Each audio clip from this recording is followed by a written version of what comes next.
بسم اللہ الرحمن الرحیم۔ السلام علیکم ورحمۃ اللہ وبرکاتہ۔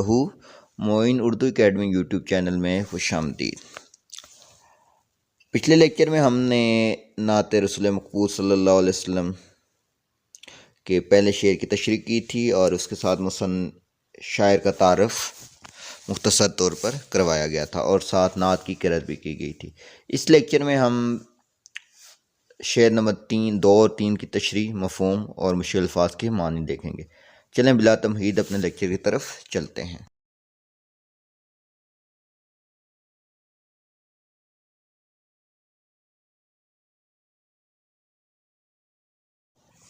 شعر نمبر 2۔ دست قدرت نے ایسا بنایا تجھے، جملہ اوصاف سے خود سجایا تجھے، اے ازل کے حسین اے ابد کے حسین، تجھ سا کوئی نہیں تجھ سا کوئی نہیں۔ مشکل الفاظ کے معنی دیکھیں۔ دست قدرت کہتے ہیں اللہ تعالیٰ کی قدرت یا اللہ تعالیٰ کا ہاتھ، اوصاف کہتے ہیں خوبیوں کو، اچھائیاں،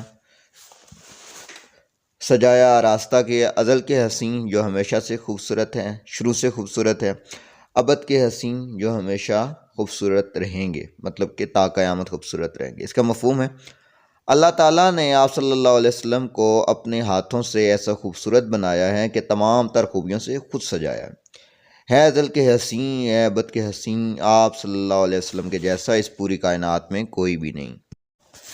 زیر نظر شعر میں رسول اکرم صلی اللہ علیہ وسلم کی بے مثال حسن اور ان کی صفات کا بیان کیا گیا ہے۔ شاعر اپنی عقیدت اور محبت کا اظہار کرتے ہوئے رسول اکرم صلی اللہ علیہ وسلم کی خوبصورتی اور صفات کو بیان کرتا ہے اور یہ یقین ظاہر کرتا ہے کہ آپ صلی اللہ علیہ وسلم کے جیسا کوئی نہیں۔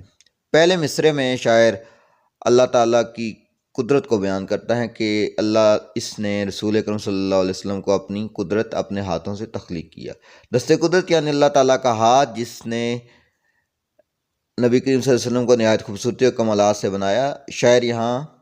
یہاں شاعر کا مقصد یہ ہے کہ نبی کریم صلی اللہ علیہ وسلم کی تخلیق کسی عام انسان کی طرح نہیں بلکہ خاص اہتمام و خوبصورتی کے ساتھ جملہ اوصاف سے خود اللہ تعالیٰ نے آپ صلی اللہ علیہ وسلم کو سجایا۔ یہ صفات اخلاقی، روحانی، جسمانی اور دیگر پہلوؤں میں بے مثال ہیں۔ بقول شاعر، چاند تارے کہکشاں اور چاندنی، سب نظاروں سے حسین میرے نبی صلی اللہ علیہ وسلم۔ دوسرے مصرعے میں شاعر نبی کریم صلی اللہ علیہ وسلم کی صفات اور حسن کو ازل سے ابد تک کے لیے بے مثال قرار دیتا ہے۔ شاعر ازل کے حسین سے مراد آپ صلی اللہ علیہ وسلم شروع سے ہی خوبصورت ہے، حسین ہے، اور یہ پوری کائنات آپ صلی اللہ علیہ وسلم کے صدقے تخلیق ہوئی۔ نہ آپ سے پہلے کوئی حسین اس دنیا میں آیا ہے اور نہ بعد میں آئے گا۔ ہے ابد کے حسین سے مراد ہے کہ آپ صلی اللہ علیہ وسلم جیسا حسین نہ تو قیامت تک آئے گا۔ تجھ سا کوئی نہیں تجھ سا کوئی نہیں کی تکرار سے شاعر کی عقیدت اور محبت کو مزید واضح کرتا ہے۔ یہ تکرار اس بات پر زور دینے کے لیے ہے کہ نبی کریم صلی اللہ علیہ وسلم کی شان اور عظمت میں کوئی برابر نہیں۔ بقول شاعر، تیرا ثانی کوئی ہوا نہیں، تیرا حسن حسن کمال ہے، نہ جہاں میں تیری نظیر ہے نہ جہاں میں تیری مثال ہے۔ تو بیٹا میں نے پہلے بھی عرض کی تھی کہ تشریح کرتے وقت حوالہ شعر لازمی دیا کریں، اس سے تشریح میں مزید حسن پیدا ہوتا ہے۔ 2 یا 2 سے زیادہ حوالہ شعر لازمی درج کرنے ہیں تشریح۔ الغرض اس شعر میں شاعر نے نبی کریم صلی اللہ علیہ وسلم کی عظمت، حسن اور صفات کی بے مثال ہونے کی نہایت محبت اور عقیدت کے ساتھ وضاحت کی ہے۔ شاعر کی محبت اور عقیدت کی بلندی ان الفاظ میں جھلکتی ہیں کہ وہ نبی کریم صلی اللہ علیہ وسلم کی خداداد صفات اور خوبصورتی کو تسلیم کرتا ہے اور اس بات پر پورا یقین رکھتا ہے کہ آپ صلی اللہ علیہ وسلم کے جیسا کوئی اور نہیں ہے، نہ ہو سکتا ہے۔ یہ نعت مسلمانوں کے دل میں موجود اس عقیدے کی ترجمانی کرتی ہیں کہ جو نبی کریم صلی اللہ علیہ وسلم کی عظمت اور بلندی کے حوالے سے۔ اس میں نہ صرف شاعر کی محبت اور عقیدت کا اظہار ہے بلکہ مسلمانوں کے عقیدے کی بھی عکاسی ہوتی ہے۔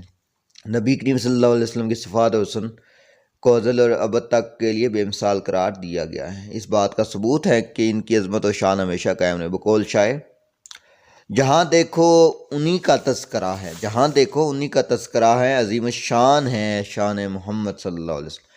اس شعر میں جو فن محاسن استعمال ہوئے ہیں، سب سے پہلے سند تکرار کا استعمال ہوا ہے، تجھ سا کوئی نہیں تجھ سا کوئی نہیں، اس سے کلام میں خوبصورتی پیدا کی گئی ہے۔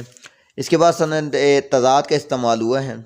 تضاد کہتے ہیں دوسرے کا الٹ، ازل کے حسین ابد کی حسین، اس میں ازل اور ابد شروع اور آخر تضاد ہیں۔ نمبر 3 استعارہ، دست قدرت اللہ تعالیٰ کی تخلیقی قوت کا استعارہ ہے۔ ندا ہے کا جو لفظ ہے اس سے حضور اکرم صلی اللہ علیہ وسلم کو مخاطب کیا گیا ہے، پکارا گیا ہے۔ شعر نمبر 3 ہے، بزم کونین پہلے سجائی گئی، پھر تیری ذات منظر پہ لائی گئی، سید الاولین سید الآخرین تجھ سا کوئی نہیں، تجھ سا کوئی نہیں۔ بزم کونین کہتے ہیں ساری کائنات کی محفل، بزم کہتے ہیں محفل کو، کونین کائنات کو۔ سجائی گئی، آراستہ کی گئی، ذات ہستی وجود منظر پر لائی گئی، مطلب کہ ظاہر کی گئی، ابد کے حسین مطلب کہ سید الاولین آپ صلی اللہ علیہ وسلم پہلوں کے سردار ہیں، سید الآخرین اور جو بعد میں آئیں گے ان کے بھی سردار ہیں۔ مفہوم اس کا، کائنات کی تخلیق کے بعد آپ صلی اللہ علیہ وسلم کا ظہور ایک عظیم الشان رحمت کے طور پر ہوا۔ آپ اولین اور آخرین کے سردار ہیں، جو آپ سے پہلے آئے ان کے بھی سردار ہیں، جو آخر میں آئیں گے ان کے بھی آپ۔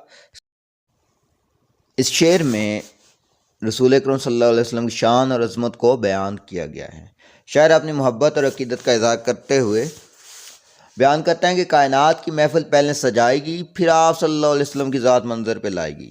اے ازل کے، اے سب سرداروں کے سردار، آپ جیسا کوئی بھی نہیں۔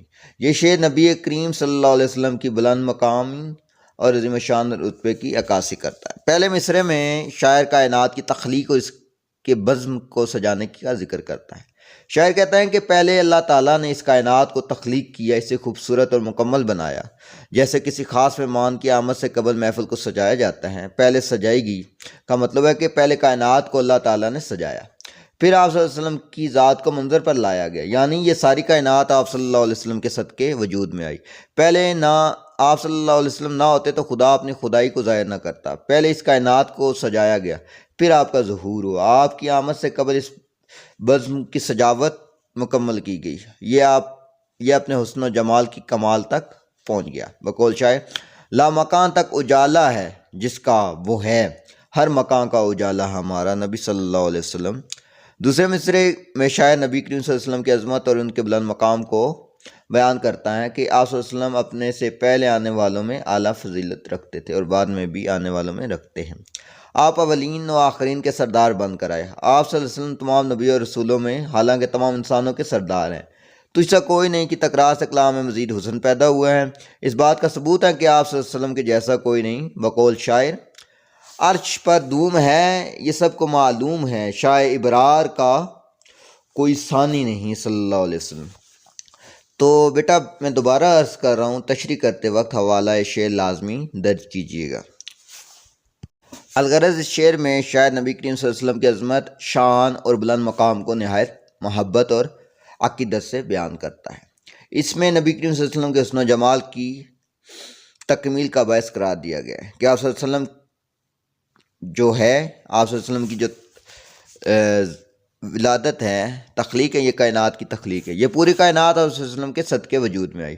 شاعر کہتا ہے کہ آپ صلی اللہ علیہ وسلم نے اللہ تعالیٰ نے آپ صلی اللہ علیہ وسلم کے صدقے پہلے اس کائنات کو سجایا، پھر آپ کی ذات کو منظر پر پیش کیا، جس سے اس کائنات کی تخلیق کا مقصد مکمل ہوا۔ سید الاولین سید الآخرین کے الفاظ سے نبی کریم صلی اللہ علیہ وسلم کی قیادت اور سرداری کو ظاہر کیا گیا ہے، جو کہ تمام اولین اور آخرین کے سردار ہیں۔ بقول احمد رضا خان فاضل بریلوی لکھتے ہیں، سب سے اولا ہو اعلیٰ ہمارا نبی، سب سے بالا ہو اعلیٰ ہمارا نبی۔ تو اس کے اندر فن مخاسن، سنہ تکرار تجھ سا کوئی نہیں، تجھ سا کوئی نہیں، اور سنہ تضاد سید الاولین سید الآخرین، سید کہتے ہیں سردار کو۔ معین اردو اکیڈمی، اگلے لیکچر میں ہم نعت رسول مقبول صلی اللہ علیہ وسلم کے شعر نمبر 4 اور 5 کی تشریح کریں گے۔ اس کے ساتھ معین خان اردو اکیڈمی، معین خان قریشی کو اجازت دیجیے۔ اس کے ساتھ ساتھ معین اردو اکیڈمی یوٹیوب چینل کو سبسکرائب، لائک اور شیئر کرنا مت بھولیے، اور ساتھ گھنٹی کے نشان کو بھی ضرور دبائیں تاکہ آپ کو ہر نئے لیکچر سے آگاہی ملتی رہے۔ اگلے لیکچر تک کے لیے معین خان قریشی کو اجازت دیجیے، تب تک کے لیے خدا حافظ۔